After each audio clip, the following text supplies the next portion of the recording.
Sebelumnya, perkenalkan nama saya Monica Eslonyanan. Di sini kita akan belajar pembelajaran mengenai cross culture understanding, dan materi pembelajaran kita yaitu nonverbal communication across culture. Nah, teman-teman, sebelum kita masuk dalam materi kita harus tahu apa itu cross culture understanding. Dan yang saya ingin sampaikan yaitu mengenai cross culture understanding, yaitu pemahaman lintas budaya yang mengacu pada kemampuan untuk menghargai, menghormati, dan berinteraksi secara efektif dengan orang-orang dari latar belakang budaya yang berbeda. Nah, hal ini melibatkan pengenalan dan penerimaan perbedaan dalam keyakinan, nilai, adat istiadat, dan gaya komunikasi, sekaligus menemukan titik temu untuk membangun hubungan dan kolaborasi yang bermakna. Nah, pada dasarnya ini adalah tentang merangkul keberagaman dan meningkatkan empati serta saling pengertian antar budaya. Oke, jadi itulah apa yang dimaksud dari cross culture understanding. Nah, oke, sekarang kita masuk ke materi nonverbal communication across culture. Komunikasi nonverbal meliputi ada beberapa seperti senyuman, kontak mata, jarak bicara, ekspresi wajah. Ini bisa memberi informasi tambahan selain kata-kata yang diucapkan. Nah, kemudian apakah senyum, kontak mata, jarak bicara, ekspresi wajah, dan jenis komunikasi nonverbal lainnya memiliki fungsi yang sama dari satu budaya ke budaya lainnya? Nah, komunikasi nonverbal mengacu pada semua rangsangan yang disengaja dan tidak disengaja antar pihak-pihak yang berkomunikasi, selain kata-kata yang diucapkan. Interaksi yang sukses dalam lingkungan antar budaya tidak hanya memerlukan pemahaman pesan verbal, tetapi juga pesan nonverbal. Ciri khas komunikasi nonverbal adalah kurang sistematis dibandingkan komunikasi verbal. Itu terikat budaya dan ambigu. Karena perilaku nonverbal muncul dari akal sehat, budaya kita atau gagasan kita tentang apa yang pantas, normal, dan efektif sebagai komunikasi dalam hubungan. Nah, kita menggunakan sistem pemahaman gerak tubuh, postur, keheningan, ekspresi emosional, sentuhan, penampilan fisik, dan lainnya yang berbeda. Nah, di sini ada contoh bahasa tubuh. Nah, contohnya misalnya saja ketika Anda pertama kali bertemu dengan orang Jepang untuk urusan bisnis, maka di akhir pertemuan biasanya Anda akan memberikan kartu nama agar mereka mudah menghubungi Anda. Nah, dalam budaya Anda mungkin bukan masalah besar jika Anda menyerahkan kartu nama dengan satu tangan atau tangan kanan. Namun, dalam budaya Jepang, hal tersebut dianggap tidak sopan karena biasanya orang Jepang akan menyerahkan sesuatu dengan menggunakan kedua tangan dengan sedikit membungkuk sebagai tanda hormat. Ada beberapa bahasa tubuh termaksud yang sebelumnya saya sampaikan, dan yang ini bahasa tubuh yang ini mengenai cupika-cupiki atau ciuman lah. Nah, ketika komunikasi verbal Anda sudah berjalan lancar, hal selanjutnya yang perlu diperhatikan adalah mengenai komunikasi nonverbal.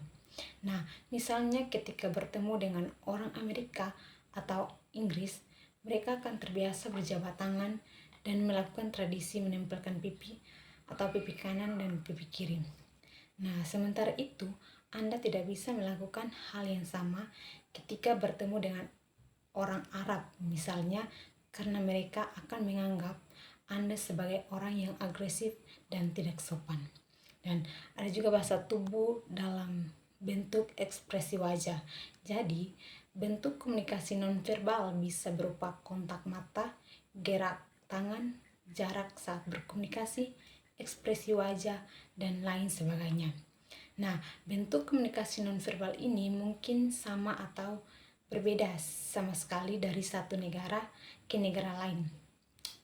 Bentuk-bentuk komunikasi nonverbal yang dianggap universal dan berlaku sama di seluruh negara di dunia adalah ekspresi bahagia, ekspresi sedih, ekspresi ketakutan, ekspresi depresi, ekspresi kesakitan, dan lain. Nah, dan juga bahasa tubuh dalam lingkungan persahabatan. Dengan kata lain, hal ini dapat dijelaskan melalui contoh bagaimana perasaan persahabatan dapat ditemukan di semua budaya di seluruh dunia. Nah, sedangkan cara mereka mengungkapkan perasaan tersebut berbeda-beda. Di beberapa negara seperti Amerika, Inggris, dan sebagian besar negara di kawasan Eropa, itu masih normal dan dapat diterima untuk dua pria atau dua wanita untuk saling berpelukan. Nah, namun di beberapa negara seperti di lingkaran negara Asia, ungkapan kasih sayang seperti itu di depan umum dianggap aneh atau bahkan tidak diperbolehkan. Ada juga beberapa contoh gerakan tangan. Nah, seperti dalam komunikasi verbal, apa yang dianggap wajar dan sopan dalam suatu budaya mungkin dianggap aneh dan tidak sopan di budaya lain. Misalnya, ada budaya yang memperbolehkan pelanggan menjentilkan tangan untuk memanggil pelayan. Namun dalam budaya tertentu, sikap seperti itu dianggap tidak sopan. Dan juga beberapa bahasa nonverbal seperti isyarat oke Amerika yang dapat memiliki arti lain dalam budaya yang berbeda. Dan di Jepang, isyarat tangan oke ini diartikan sebagai uang, sedangkan di Rusia berarti nol, dan di Brasil dapat diartikan sebagai ekspresi yang menghina atau tidak senonoh. Dan ada juga bahasa non-verbal di atas yang dimaksudkan untuk memanggil seorang dianggap sangat wajar dan dapat diterima di Amerika. Namun di beberapa negara seperti Filipina, Korea, dan beberapa negara di kawasan Amerika Latin, bahasa isyarat dengan seperti gerakan tangan begini adalah bahasa yang digunakan dianggap tidak sopan. Di beberapa negara lain, gerakan tangan bahkan hanya digunakan untuk memanggil binatang.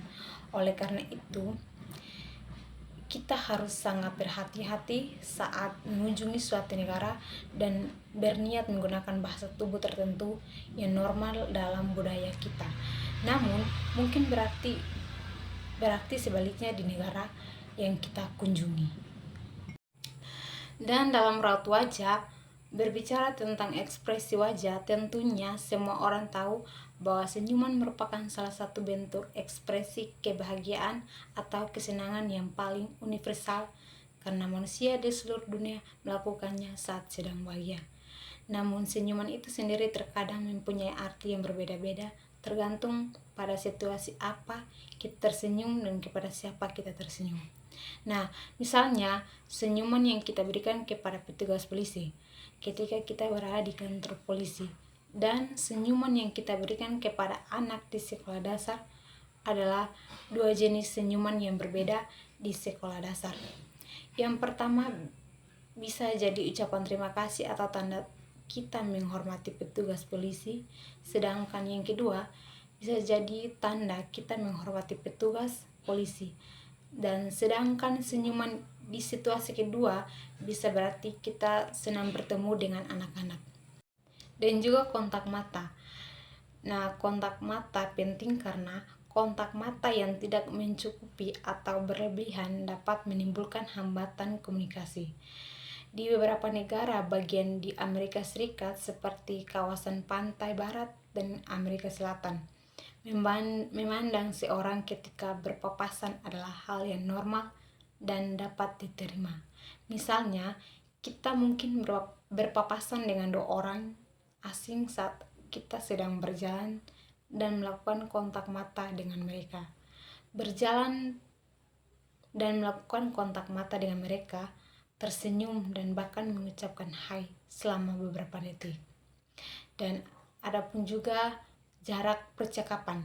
Nah, pada dasarnya setiap orang pasti mempunyai zona nyaman ketika berinteraksi dengan orang lain, baik itu model komunikasi satu lawan satu maupun model komunikasi kelompok, yang kemudian disebut sebagai ruang pribadi.